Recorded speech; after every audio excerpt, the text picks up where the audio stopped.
You may know from my previous videos that I like Lost Cities games, like pretty much every game in that family, and I like roll and write games. So when I saw a copy of Lost Cities Roll and Write at my friendly local game store, I knew that I had to try it, so I bought it, I tried it, I played it with different groups, and I can tell you already, I like it very much. This has to be one of my favorite games in the Lost Cities family, and definitely it is a great, light, yet so fun, so strategic roll and write game. So I guess I also anticipated a lot of the conclusions.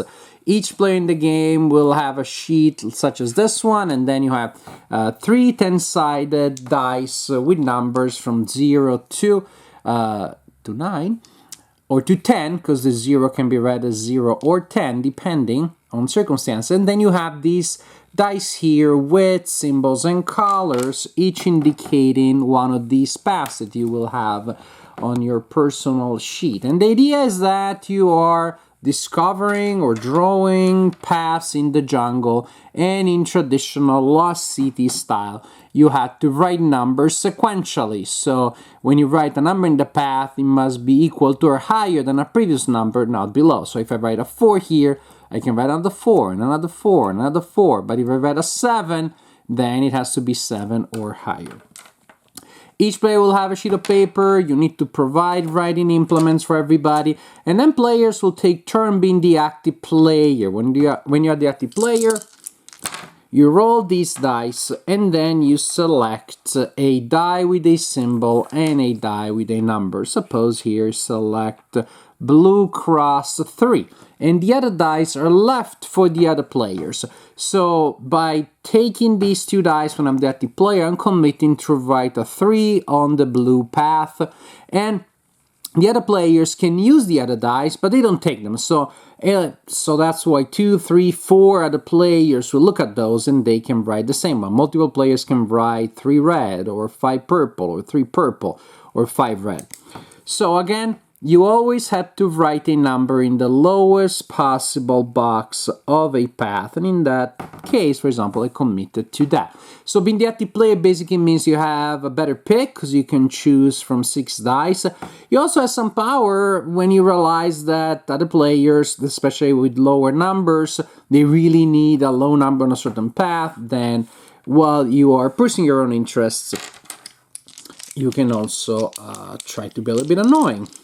And so now somebody else is playing, and suppose that they take the 3 yellow, and now I'm left with these ones here, and suppose I decide for myself to take the 6 blue, and I write it there.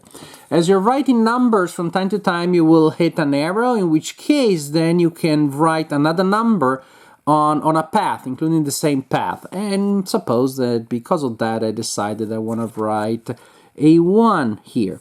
Now somebody else goes, and they take whatever, and suppose that I'm left with these 2. Now, if there is a 0 and a color of a path where I haven't written anything yet, I can write a 0 down there in the circular box, in the circular space. I can only write a 0 there, and if there is a 0 in a path where I already have something written on, like a 1 there, I cannot add it afterwards.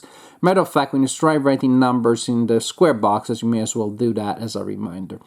What happens if you write a 0 in a circular space of a path, the value of that path will be doubled, which is great if you bring the value to a positive number, not so great if you bring it to, if you say it's a negative number. If this, for example, was my score at the end of the game, I doubled the yellow path, but the value of my yellow path is minus 20, so I got minus 40. Point, point, sad trombone. And suppose that later I get to write that, there is an arrow there, so I decide to add another number here, for example. As the game progresses, you will and should be able to also write numbers on spaces that have a vase there. Suppose I write a 4 there. When that is the case, you can mark or color in any way you want the lowest space on this vase track here. As usual, you go from the bottom to the top.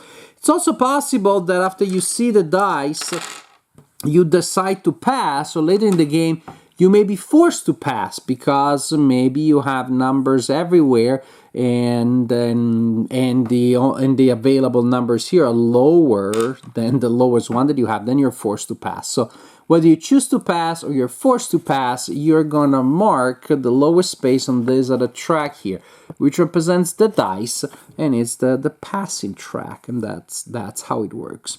And so that's how we play the game. Going around, I am the active player, I decide to take a 3 orange and I write it there. Then somebody else is the active player, they take that, and I decide I'm okay with the 6 yellow. With the 6 yellow, I just hit an arrow, so I wanna write a 3 there. And then something happens and I don't like what I got there, so I'm gonna pass. And so on and so forth. And it's interesting because, of course, your windows of opportunity will change during the game. At the beginning, you want low numbers, and later in the game, low numbers are terrible for you, and they may force you to pass.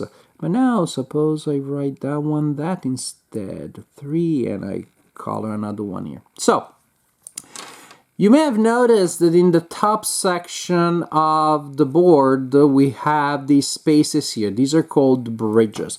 Suppose that as the game progresses, then I finally get to pass a bridge, so to write a number across a bridge. When that happens, if I'm the first person to pass a bridge, I announce it to the world, well, or to my fellow players. Say, okay, pass the yellow bridge. That player gets to circle the bridge, and every other player crosses those out. They can still pass them, but they won't score them any point. Only the first player to pass a bridge will score points. And so while I'm here minding my business, somebody announces, oh, I crossed the orange, and somebody says I crossed the red. And meanwhile, I've been passing enough that I announce I crossed the passing one, and somebody passes that one and announces it. So one of the way the game will be over is if all bridges have been passed by players, by any combination of players. Somebody passes one, somebody the other. So when all bridges have been passed, that is one of the two ways in which the game may end. Another way is if everybody completely filled up their passing column. Either way, now the game is over, it's time to score points. You will score the points for all the bridges that you circled, and therefore you were the first to pass. For each column, you will score the highest, the number associated with the highest place that you filled in. So for yellow here, score 30 points. But wait, there's more. That I doubled, so that one would be 60 points right there. This one scores me minus 10, not so good. And this one scores me minus 15 and minus 15. So this example is pretty terrible. But you get a sense. If I was up there in green, I would score that many points. The columns with the jar and the passing symbols you score by looking on this side here. So for example, if I collected these many vases, I scored 30 points for that. Now, as you can see, the columns for the values for the two are the same with the exception of the top box, because if I filled up this entire column here, it scores me 100 points. Pretty sweet. This other column is worth this many points. If I pass exactly up to these many times, I score 70 points. But the two things split here, because if you fill up your passing column entirely, then it's worth 0 points. Think of that as going bust. So you collect points from all possible sources, play with the highest score wins the game. And this is how you play Lost Cities Roll and Write, which quickly became one of my favorite roll and write games. It is just so simple, so really, really essential when it comes to gameplay. If you know which number is higher between 1 and 5, you can play the game. It doesn't take long to teach the game, and it's just so satisfying. It's more than a filler. It doesn't take just 5 minutes. It takes a little longer, maybe 20 minutes, maybe half an hour or so. But it has an architecture, it has a structure, it has a narrative almost, because the different phases of the game are different. As you start, you want lower numbers, and then gradually Yes, I could go higher on that one, but I still want to say something lower there. And then things happen because you start creating nice combos with your arrows, and then things slow down a little bit, and then now you only want high numbers. So there's a sense of progression there, which is fun.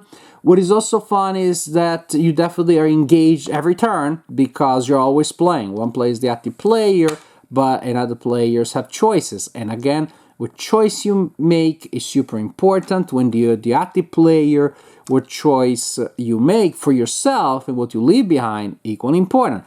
If in this case, for example, I take that die and I'm forcing people to work on that column, which right now would be pretty, I haven't started it yet, leaving a 7 and a 9 on a empty track be pretty tough. I like to pass, or just say, you know what, I'm gonna be brave, I'm gonna put a 7 there. Not great, not terrible, definitely closer to terrible than great, but then maybe I'm gonna use a lot of these arrow bonuses. Every time I get one, I'm gonna put it there. So pluses and minuses in everything, and it's remarkable when the choices are so limited. You choose these dice, how much strategy, how much thinking, how much planning, how much indirect interaction emerges from putting numbers in a sequence and selecting dice, sometimes more, sometimes fewer. It's really a great game because it's more than a filler. I played it with many different people, from casual players to really hardcore gamers, and everybody enjoyed it because it is in that magical space of a game that is extremely simple from the point of view of the rules. And yet it has interesting decisions that come from it, and it has an arc. It's not like rinse and repeat. It's not doing the same thing over and over again, looking at the passing column with dread as it fills up, and you want to pass a certain point, but then you'll go bust, or you may go bust. I always go bust, but one day I may not. The point is that there's a lot going on for a game with such absolutely basic rules, and to me that's great, and it is remarkable.